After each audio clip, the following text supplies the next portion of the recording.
here representing Woodbadge. We're going to give away 3 Woodbadge awards tonight, or feeds.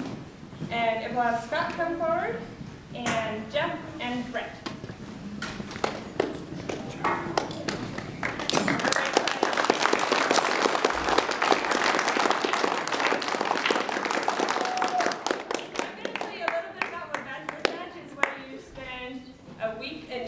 Or maybe 2 weekends at training, and it's adult leadership training. So the Scout organization puts it on, but it's not just for Scout leaders, it's for businessmen or anybody who wants leadership training. And the reason why the Scouts do it is because they want to focus on the boys and have the best leaders for the boys. And I think that we have some pretty good leaders here tonight who are getting their Woodbadge awards. So, some of the things that you have to do to earn your beads is you have to work your ticket, which means that you set 5 goals that are pretty big goals, and you work on them and get them done. So we'll go through and just have each of you talk about something that you've been eyeing to get, or your favorite part of your ticket, or the worst part of your ticket, or all of the above, just real quick. One of the goals that I had was to build a program here within our very own ward, and I had a lot of great support from leaders now and past, back with Casey Hills and Jeff Lashley, and that has continued on now with our current leaders, Mike Williamson and Scott Wardle. But everything from just encouraging the wearing of uniforms to participation or encouragement toward advancement. And maybe I'll give you the other side of that. One of the most challenging, I guess you might say, tickets that I worked was to receive feedback on how we're doing. And normally in the church, the bishop doesn't send out an evaluation form to say, how am I doing? But, you know, that was part of the Woodbadge ticket, and I think that honest feedback from the participants really does help us to improve and be better. So I got some feedback, and some of it was very encouraging. Others gave some really helpful suggestions on what we could do a little bit better. So I've taken some of those suggestions and tried to incorporate them into the programs that we run, and I think it's had a really positive impact, so pretty good. I started doing Woodbadge also a couple years ago, and Jason Kais was kind of an instrumental driver, pusher in that direction. He trying to get me to do that, and it's hard to have. You lost the bet.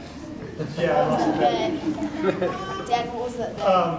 But it's really hard to take the time away from family and work to take a week off to do that. And I mentioned, you know, all through talking with him and Michelle, also my counselor, that if I'm going just for the Scouts, and the Scouts are very important, I don't think it was quite enough.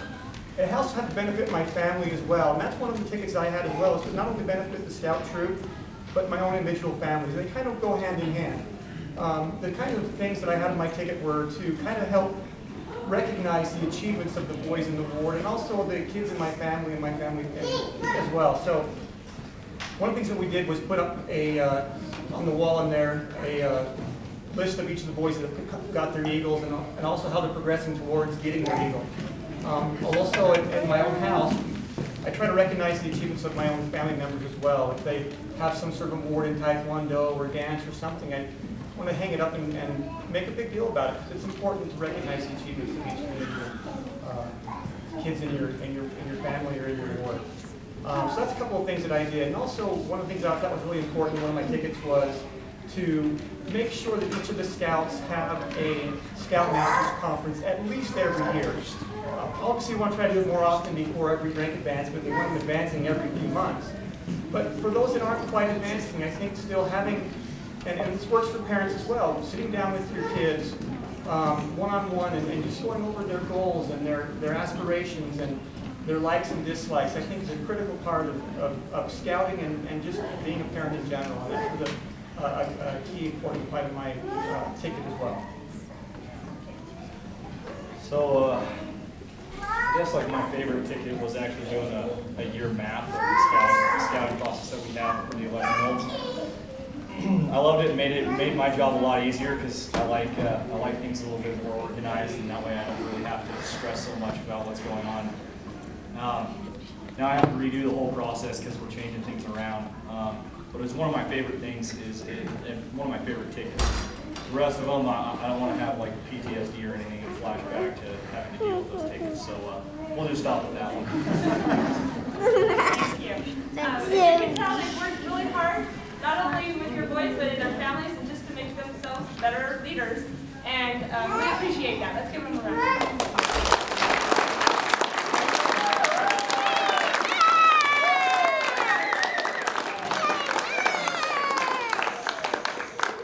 Now we'll go ahead and present them with their next 6 of these, and we'll have Paul do that. Doug and Todd.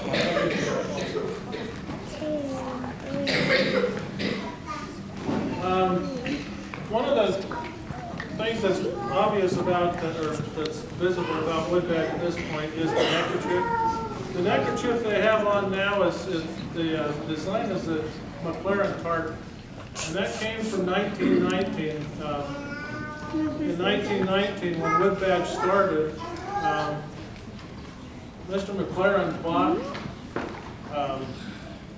ground in Guildhall Park near London, England, and donated that to the Scouts. And so Woodbadge, every Woodbadge since then has had a Guildhall Park, and all of their ceremonies are around Guildhall. So, and you can see the neckerchiefs they have on now are completely that McLaren tartan, but the one that they will receive just still has a patch on the back as a reminder of the original Guildhall Park. So, if your people that are helping out could remove the old.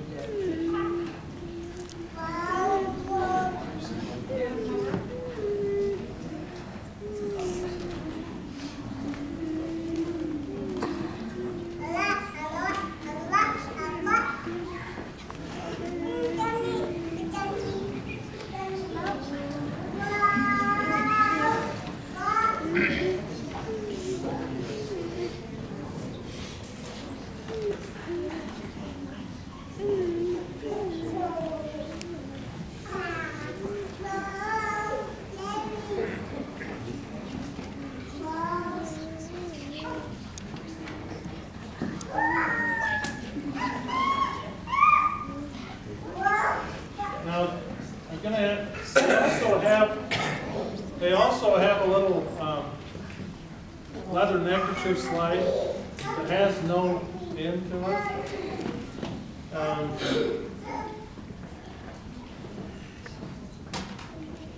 The Woodbadge Scouters all over the world have that little two-strand, it's called a waddle. And that goes, they wear that anytime that they're wearing their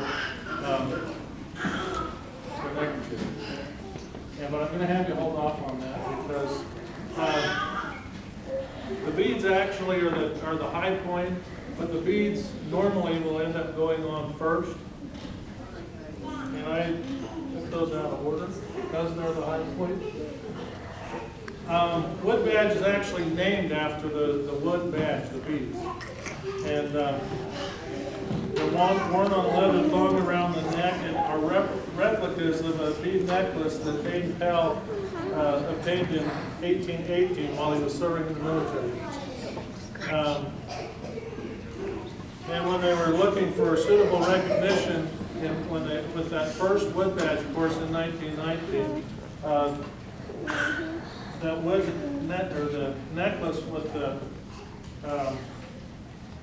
the little logs was chosen to represent Woodbadge.